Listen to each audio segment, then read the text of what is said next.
তোমার না রবের সাথে বন্ধুত্ব ছিল? তুমি না মোনাজাতে ফুপিয়ে ফুপিয়ে কান্না করতে আর বলতে, হে আল্লাহ, আমি তোমাকে ছাড়া আর কাউকে চাই না। তাহলে এখন কেন তোমার রবের সাথেই বিচ্ছেদ? তুমি না তওবা করেছিলে?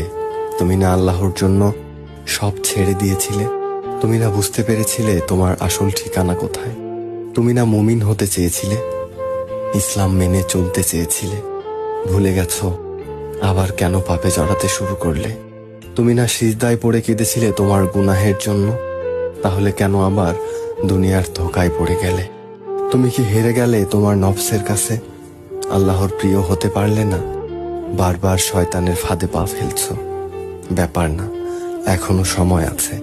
তুমি কি জানো না তোমার রব কত মহান? তিনি অপেক্ষা করছেন তোমার জন্য, তোমাকে ক্ষমা করার জন্য।